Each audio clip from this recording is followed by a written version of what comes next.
മച്ചാന്മാരെല്ലാവർക്കും ഫുഡെങ്കിലേക്ക് സ്വാഗതം. യെസ്, എന്റെ കയ്യിൽ നിന്ന് പോയി ബോൾ തിരിച്ചെടുത്ത് വന്നിരിക്കുകയാണ് പ്രവീൺ മച്ചാൻ. അപ്പൊ പ്രവീൺ മച്ചാൻ, എന്താണ് ഇന്നത്തെ പരിപാടി? നീ പറഞ്ഞോ എന്ത് കളഞ്ഞു, എല്ലാം കളഞ്ഞു. സംഭവം വേറെ മച്ചാൻ വരുന്ന ഒരു ക്യാമ്പിംഗ് ആണ്. വെറും ക്യാമ്പിംഗ് അല്ല, ഇന്നത്തെ ക്യാമ്പിങ്ങിന് ഒരു പ്രത്യേകത. എന്താണ് ആ ക്യാമ്പിങ്ങിന്റെ പ്രത്യേകത? 2 ടീമുണ്ട്, റെഡും ബ്ലൂവും. റെഡും ബ്ലൂവും, റെഡ് ടീമുണ്ട്, ബ്ലൂ ടീമുണ്ട്. അപ്പോൾ ബാക്കി പിള്ളേർ വരാനുണ്ട് കേട്ടോ. അപ്പോൾ സംഭവം വേറെ ഒന്നല്ല, ഇന്നൊരു വെറൈറ്റി ക്യാമ്പിംഗ് തന്നെയാണ്. ഇന്നത്തെ ക്യാമ്പിങ്ങിന് വേറൊരു പ്രത്യേകത എന്താണെന്ന് വെച്ചിട്ടുണ്ടെങ്കിൽ, ഇന്നത്തെ ക്യാമ്പിങ്ങിന്റെ ബഡ്ജറ്റ് തീരുമാനിക്കുന്നത് ഞാനോ നീയോ അല്ല, ബോളാണ് തീരുമാനിക്കുന്നത്. ഈ കാണുന്ന സുനാപ്പിളിയിൽ ഇതിൽ നമ്മൾ ബോൾ ഇട്ടിട്ട് താഴേക്ക് പോയി പിടരുത്. താഴേക്ക് പോയി കഴിയുമ്പോൾ ഇവിടെ നോക്കുകയാണെങ്കിൽ, ഈ അറ്റത്ത് നോക്കുകയാണെങ്കിൽ 500 ഉണ്ട്, 5000 ഉണ്ട്, 50 ഉണ്ട്, 7000 ഉണ്ട്, 2500 ഉണ്ട്, 250 ഉണ്ട്, 1000 ഉണ്ട്. അങ്ങനെ 7 ബഡ്ജറ്റുകൾ തന്നിട്ടുണ്ട്. ഈ ബോള് 2 ടീമിനും ഇടാനുള്ള ചാൻസ് ഉണ്ട്.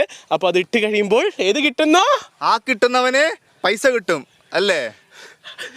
അതെ, അങ്ങനെയല്ല. ആ ടീമിന് ആ പൈസയ്ക്ക് ബഡ്ജറ്റ് സെറ്റ് ചെയ്ത് പർച്ചേസ് ചെയ്യാനും ഒരു 24 അവർ ആ ഒരു പൈസ വെച്ച് ക്യാമ്പ് ചെയ്യാനുമുള്ള ചാൻസ് ആണ് നമ്മൾ കൊടുക്കുന്നത്. നമ്മളെല്ലാ ബോൾ കൊടുക്കുന്നത്. അപ്പോൾ എന്തായാലും നമുക്ക് ടീമിനെ പരിചയപ്പെട്ടാലോ?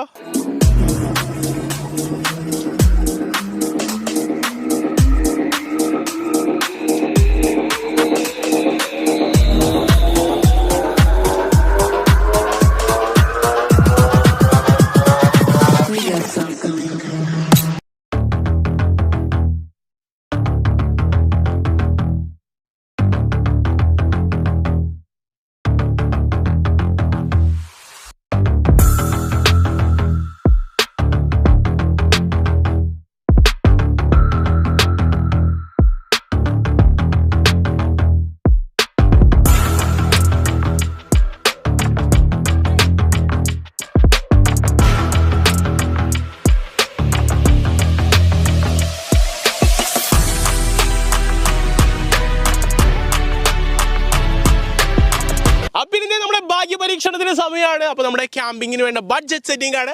അപ്പോൾ ആദ്യമായിട്ട് നമ്മൾ റെഡ് ടീമിനാണ് ഭാഗ്യ പരീക്ഷണത്തിനുള്ള ഈ ഒരു ബോൾ കൊടുക്കാനായിട്ട് പോകുന്നത്. റെഡ് ടീമിന് വേണ്ടി ആരാണ് ബോൾ ഇടാൻ പോകുന്നത്? ഓക്കെ. അപ്പോൾ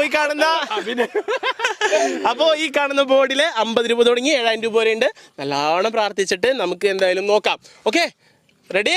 1 2 3 ഗോ. 7000 250 രൂപ ലഭിച്ചിരിക്കുന്നു ടീം റെഡിന്. എന്താണ് ഈ ഒരു അവസരത്തിൽ പറയാനുള്ളത്? സന്തോഷമുണ്ട്. 250 രൂപയ്ക്ക് ബണ്ണ കിട്ടില്ല, ബണ്ണും വെള്ളമൊക്കെ 7000 കിട്ടരുത് നിങ്ങൾക്ക്. ഓക്കെ, എന്തായാലും 3 ഉണ്ണി വയറുകൾ നിറയ്ക്കണം ടീം റെഡിന്. അപ്പോൾ 250 രൂപയാണ് അവർക്ക് ലഭിച്ചിരിക്കുന്നത്. 24 മണിക്കൂറത്തേക്ക് 3 ഉണ്ണി വയറുകൾ എന്തായാലും ഒന്ന് പിടിച്ച് നിങ്ങളൊന്ന് പിടിച്ച്